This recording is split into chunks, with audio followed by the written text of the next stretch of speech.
We just didn't arrive on a boat. We have been around from time. It's just that our history was never told.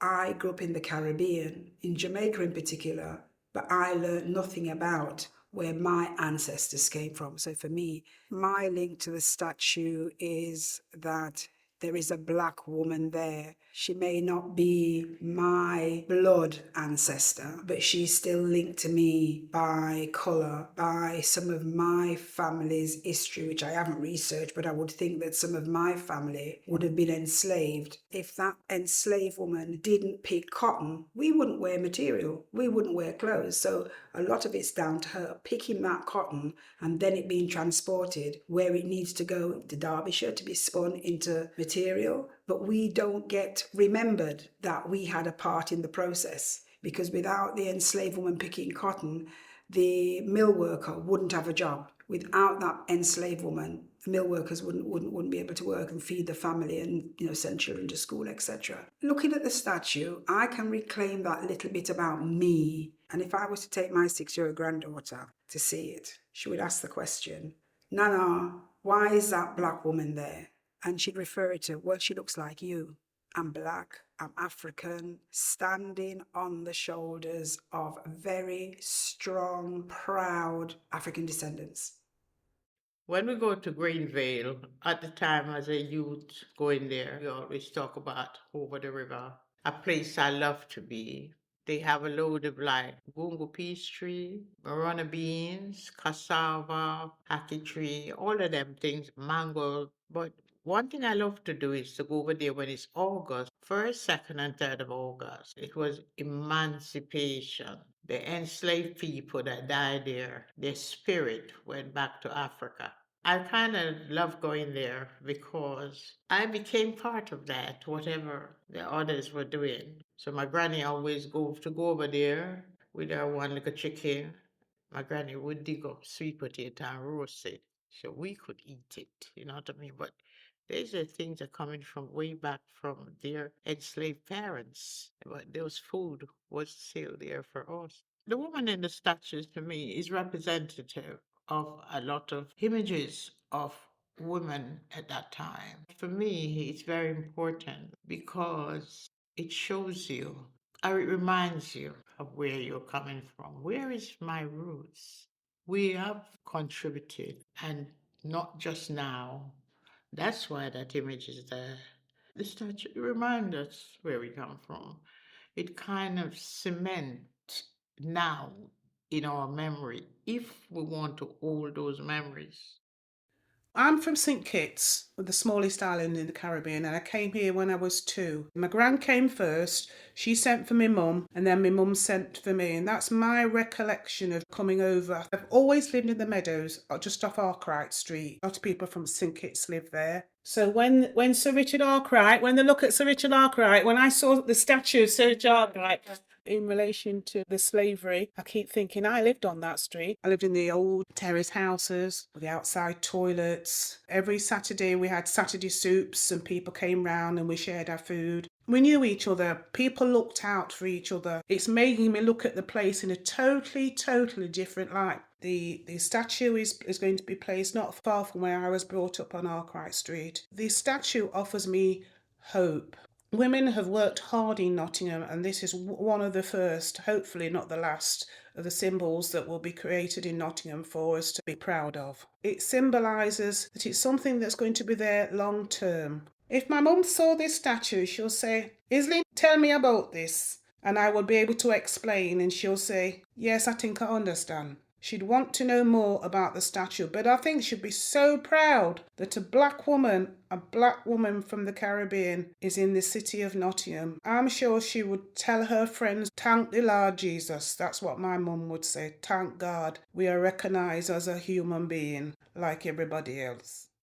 I'm from Portland, and the capital of Portland is Port Antonio.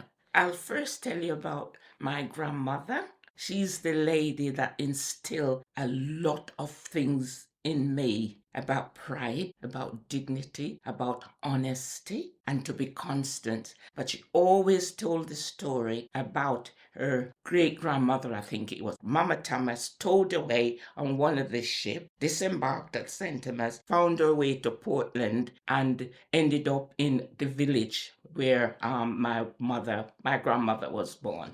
The statue really, really resonates with me. And I think of my grandmother, I think of Mama Tama, and then I think of me representing the now statue that's going to be there. When I think about the bales of cotton that landed here, and then the enslaved person in the Americas literally picking that raw cotton, and a European cotton woman would be touching the same bit of cotton without even knowing. So that's, to me, is where there's a connection and there's a joining. I'm thinking about the joining of hardship and souls and having to make do and going through all the things that those women would have gone through. I know that my grandmother would certainly see herself in the statue. I am standing tall and proud and honored.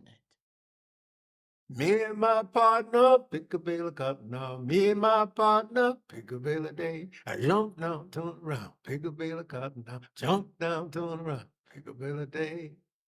Me and my wife can't pick a bale of cotton. Me and my wife can't pick a bale a day. I jump down, turn around, pick a bale of cotton now. Jump down, turn around, bale a day. Well, I want to tell you a little bit about my own recollection of cotton, where I come from. My mother would say, I mean, and in fact, it wasn't my mother, but her mother says, if I have children, not one of them will work in a cotton field. True enough, from that time on, we never worked in cotton fields. And what wicked places they were. The plantation owners, they had such influence, they would close down the schools so children would be able to pick cotton when cotton was in season. Terrible, making it, it was at our expense, at the expense of our education, we had to pick cotton. It was dreadful. What inspired me to sing the song? I've always been a follower of work songs that would have been part of the tradition of the South. Oh, Lordy, pick a bale of cotton. Oh, Lordy, pick a bale of day. Me and my partner pick a bale of cotton. Me and my partner pick a bale of day.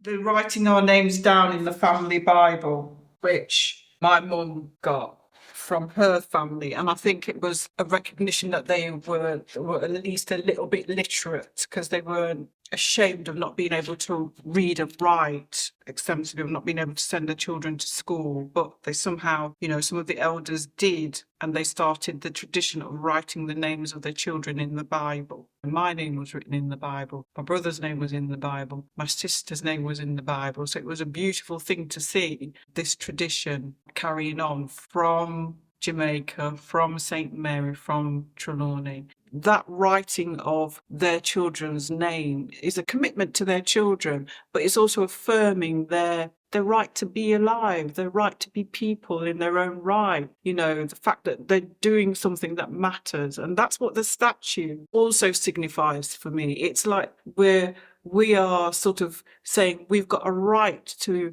give a sense of our connection to our ancestors. We've got a right to affirm ourselves. We've got a right to actually have an image in our own, in our own identity reflected back to us. This statue just represents, to me, a tiny morsel, a speck of what really happened in the lives of those women. Gives an insight, a glimpse into that world, and more importantly, it leaves a legacy.